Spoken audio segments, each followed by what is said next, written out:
G20 Podcast. Recover together, recover stronger.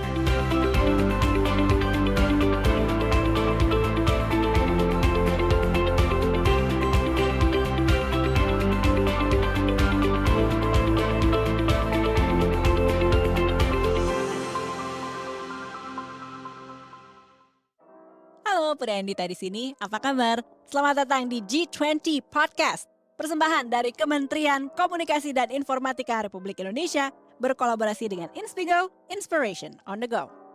Tahun lalu, tepatnya di Oktober 2021, Indonesia ini mendapatkan kehormatan untuk menjadi ketua pelaksana KTT G20.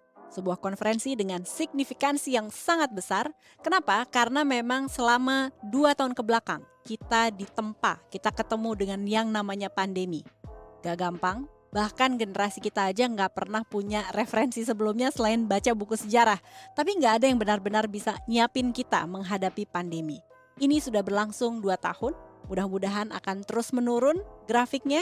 Dan sekarang waktunya menggunakan momen G20 Summit ini menjadi sebuah momen untuk kita lihat ke belakang, juga lihat ke depan apa yang bisa diperbaiki dan gimana caranya kita bisa pulih. Gak cuman soal ngomongin pulih Indonesia, tapi juga 20 negara yang bergabung di G20. Seperti kata peribahasa, bersatu kita teguh, bercerai kita runtuh. Let's recover together, recover stronger.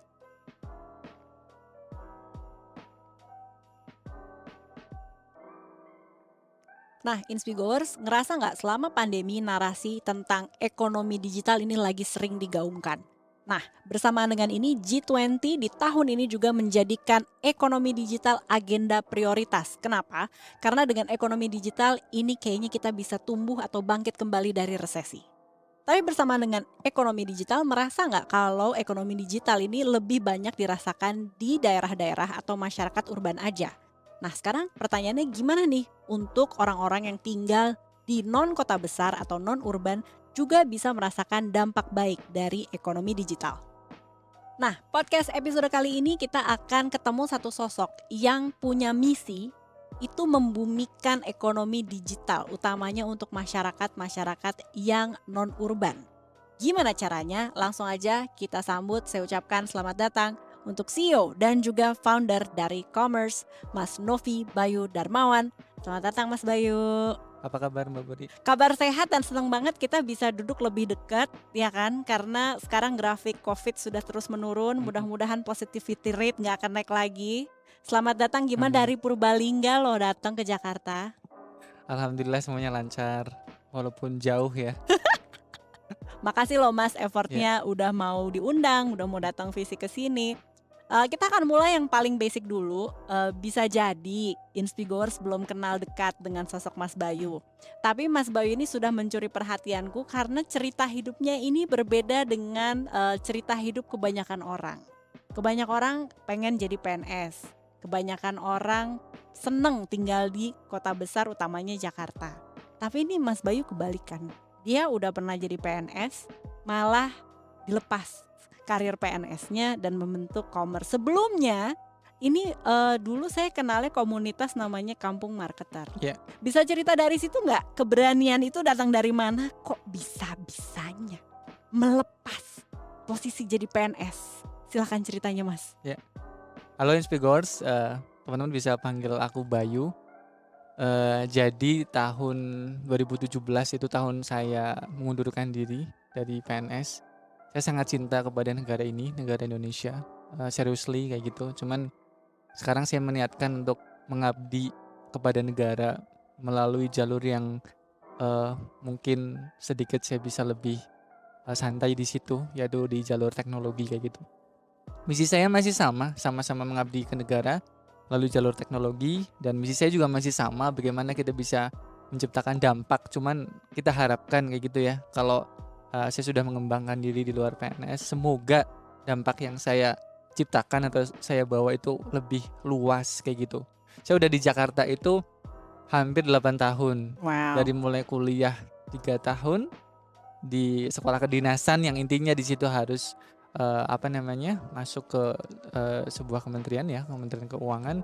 Habis itu lanjut mengabdi sebagai PNS 3,5 tahun. Ya, di Jakarta Barat kayak gitu. Saya dulu penempatan di Jakarta Barat. Jadi sudah lumayan lama ya saya di Jakarta dan akhirnya 2017 saya memutuskan untuk pulang kampung kayak gitu ke kampung halaman Purbalingga di Jawa Tengah. Hmm. Mungkin teman-teman kalau browsing Purbalingga itu masih masuk zona merah saat ini, kabupaten dengan top 10 low income di Jawa Tengah. Jadi itu mendorong aku sih untuk bagaimana sih atas experience yang aku jalanin ya di kementerian. Saya kan bergerak di pendidikan dan pelatihan kayak gitu ya. Jadi ilmu training dari situ masih ada. Oke. And then dari mahasiswa juga aku udah running bisnis online. Nah itu Mhm. aku paduin buat bikin sesuatu yang barangkali bermanfaat buat lokal kayak gitu.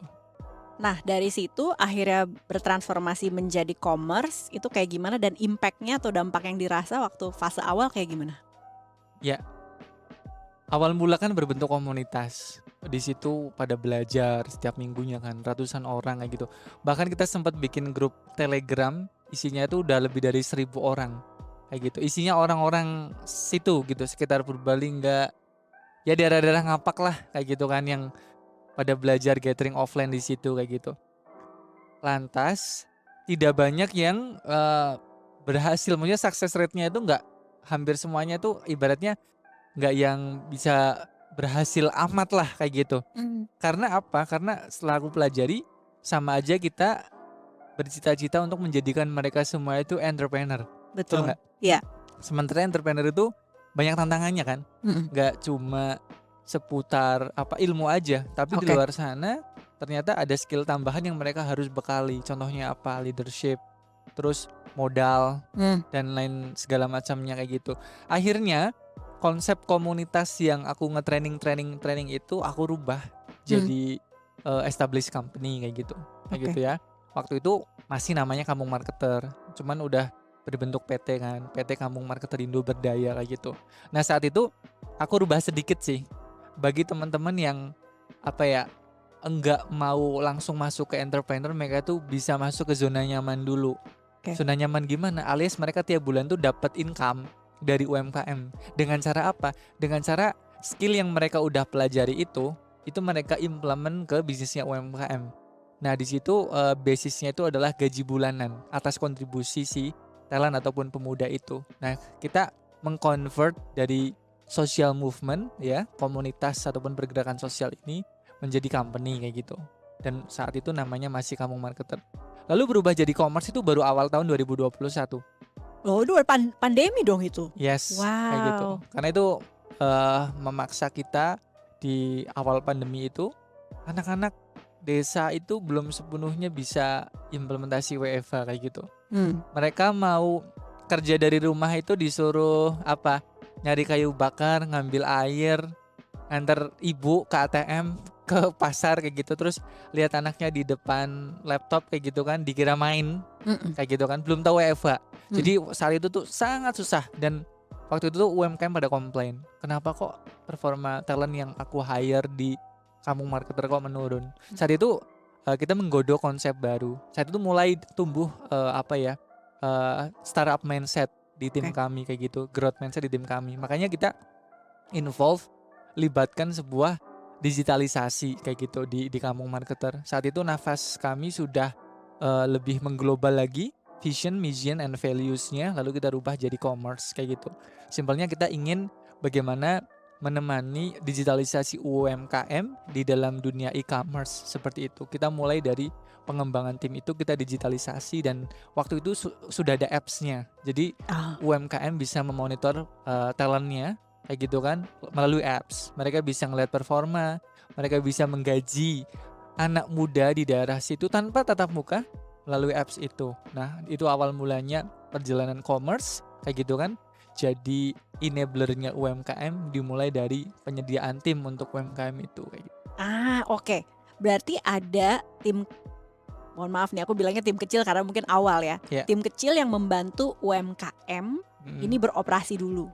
Itu kan ya, ditemukan lewat tadinya apps dan sekarang website dan apps.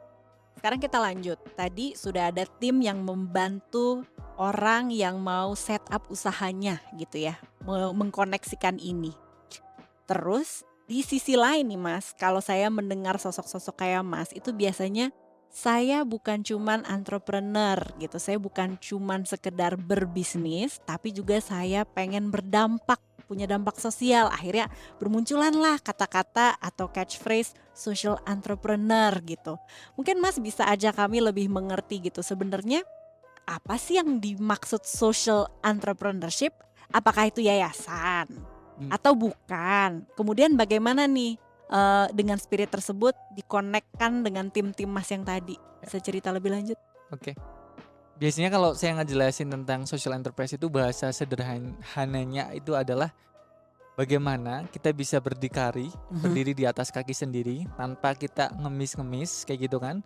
Alias kita punya bisnis model yang jelas, kita Oke. bisa mendapatkan revenue, tapi tujuan utamanya itu menciptakan dampak sosial. Hmm, Jadi itu adalah irisan di tengah-tengah, beda oke. antara yayasan dan perusahaan konvensional.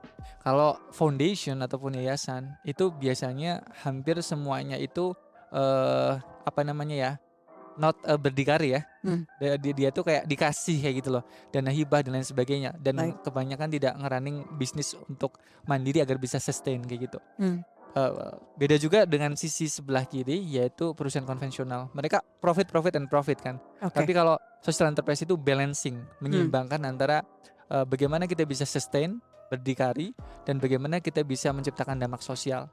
Nah, kalau kami sebenarnya mau ingin profitable, maka bukan anak-anak desa yang ibaratnya kami kumpulkan dan kami latih. Sekarang hmm, kita udah ngelatih lebih dari 1.300 pemuda desa di Yogyakarta dan Jawa Tengah, dan background mereka itu bukan kayak dari notable university dan lain sebagainya, tapi mereka-mereka yang memang jobless kayak gitu ya, kan, ya. anak muda habis lulus SMA yang nggak punya uang untuk melanjutkan dan kepengen kerja, anak muda yang nggak kepengen merantau dan lain sebagainya, dan mereka berhasil mendapatkan pendapatan dari situ kayak gitu. Jadi resource kita itu adalah penerima manfaat ataupun beneficiaries yang memang tepat kayak gitu.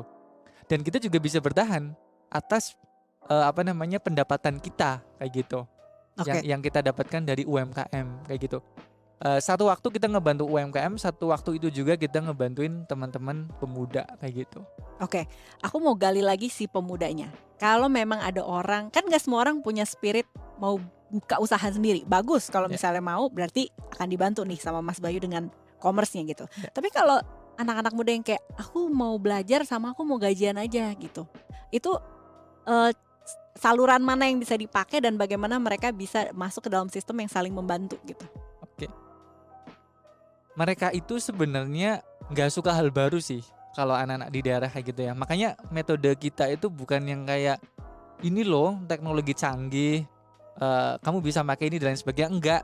Hmm. Simpelnya itu kita pakai marketing yang sangat-sangat tradisional dengan kata lowongan kerja seperti itu.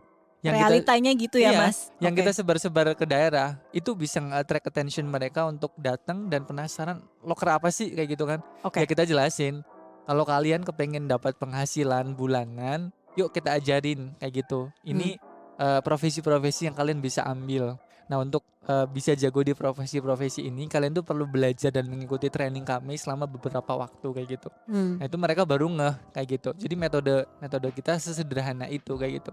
Apalagi ya, kita pakai storytelling, satu 2 talent yang gajian dan waktu itu ada ya rekor gitulah ya, ada anak yang masih jomblo dan gajinya besar banget saat itu, dapat penjualan yang luar biasa, itu udah langsung menyebar kemana mana kayak gitu. Kalau di daerah kan cepat nyebar ya, kalau ada apa namanya, pencapaian ya dari seorang anak di situ tuh udah jadi pembicaraan di mana-mana. Mau mengerti lagi dong Mas, si anak ini yang memecahkan rekor, berarti dia dapat apa? Sistemnya insentif sekian persen dari setiap barang yang dia bantu dari UMKM Ya, atau kayak gimana? ya basically hampir semuanya itu based on performance talent itu, anak muda itu. Jadi keumumannya berdasarkan penjualan yang Hmm, dibukukan oke. oleh teman-teman talent ini kayak gitu. Dan yang tadi dia dapat gajian tinggi sekali karena dalam 1 bulan itu dia berhasil ngejualin ribuan pieces barangnya UMKM itu. UMKM seneng, anak mudanya juga seneng, bisa ngasih apa namanya, uang buat orang tuanya juga dan lain sebagainya. Ekonomi di desa juga berputar karena uang itu mengalir dari kota ke desa seperti itu. Oke. Berarti apakah mereka memilih saya mau support UMKM yang jual barang A atau itu semua harus disamaratakan, kayak kamu nggak boleh punya favorit gitu, kamu jualin barang A, bulan depan kamu jualan barang B, membantu UMKM yang memang ada di ekosistem e-commerce. Biasanya kayak gimana? Ya, kita dedicated, jadi satu UMKM itu dihandle oleh talent itu. Jadi nggak yang kayak apa ya, jasa ataupun agensi yang ada satu UMKM dikeroyok Iya ya. barang-barang itu enggak. Jadi kita nantinya kalau UMKM itu udah berhenti berkolaborasi dan ada UMKM baru, itu kita pilihin talent yang punya riwayat knowledge and experience di bidang yang sama. Menarik Contohnya sekali. misalkan 1 tahun terakhir dia handle skincare ya. Oke. Ada UMKM skincare datang, ya udah dia masuk ke situ, maka product knowledge-nya akan semakin bagus kayak gitu. Once suatu saat dia udah jadi alumni dari commerce, dia mau bisnis online dropship katakanlah gitu ya, skincare, ya dia udah tahu di dunia itu tuh product knowledge-nya itu bagaimana, seperti itu. Udah hatam lah ya talent ini. Oke, boleh sekarang saya nanya yang lebih general lagi. Ketika kita mau menciptakan mesin yang berdikari, itu biasanya tetap aja harus ada bantuan modal gitu ya. Nah, ini skema permodalan utamanya kalau kita mau coba mengerti social enterprise bisa dengan pembelajaran dari commerce itu kayak gimana sih, Mas? Ya, pertama tentu alternatifnya adalah dari bootstrapping ya. Itu biasanya sih dari modal sendiri, dari tabungan, uang orang tua dan lain sebagainya. Itu Yayasan dompet sendiri tuh nyata adanya ya, Mas ya? ya, Oke, baiklah. itu yang pertama itu. Itu satu. Kayak gitu Oke. kan. Kemudian yang berikutnya itu kalau teman-teman ibaratnya terjun langsung ke dunia jasa, berarti yang dikeluarin itu kan exchange-nya adalah effort, waktu and resource. Ya. Alias diri kita itu ya dibayar atas waktu kita yang terbuang. Makanya bisa lebih profit sih kalau di awal. Contohnya saya ya, waktu saya mendirikan inisiasi yang commerce itu awal, saya ngelatih 1 orang pemuda atau 5 orang pemuda, apa yang keluar? Berarti kan waktu saya kan. Iya. Dan ibaratnya kalau 5 orang ini udah jago dan direkrut oleh UMKM dan dari UMKM itu membayar biaya admin bulanan, kan itu udah bisa mengcover semuanya kayak gitu. Itu kalau misalkan berbasis jasa. Jadi biasanya kalau startingnya dari diri sendiri atau tim kecil itu akan lebih cepat untuk bisa nutup semuanya. Apalagi alternatif yang berikutnya kalau teman-teman misalkan bukan jasa ya, produk fisik dan lain sebagainya. Alternatif berikutnya teman-teman juga selain sebelum teman-teman membuka jalur investasi seperti itu, teman-teman bisa mengikuti kompetisi kayak gitu. Ikut Kompetisi yang kedua. kompetisi, dari situ teman-teman juga akan mendapatkan alternatif permodalan. Dan sekarang zaman itu terbuka lebar loh, nggak cuma di lokal ya, tapi di Asia Tenggara atau bahkan Asia Pasifik kita sudah pernah menjalani itu. Dan kita menang di beberapa kompetisi dan itu alhamdulillah jadi tambahan funding ketika awal kita merintis kayak gitu. Kalau di total udah lumayan banyak kita dapat dari situ.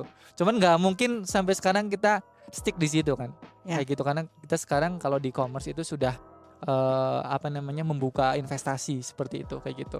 Nah itu alternatif berikutnya. Kemudian ada lagi yang namanya apply grant, dana hibah. Kayak gitu. Di Asia Pasifik, di Indonesia ataupun di Asia Tenggara itu banyak sekali perusahaan yang di situ harus mengeluarkan CSR.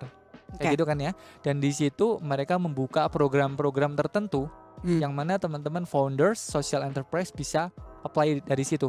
Bagi teman-teman yang masih sustain dan berjuang, berjibaku untuk menutupi cost yang ada, teman-teman juga bisa subscribe lah newsletter channel-channel seperti itu.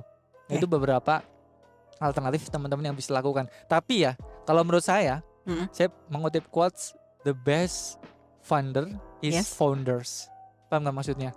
Pendana yang terbaik itu adalah foundernya. Artinya itu bukan jadi kayak job desk ya.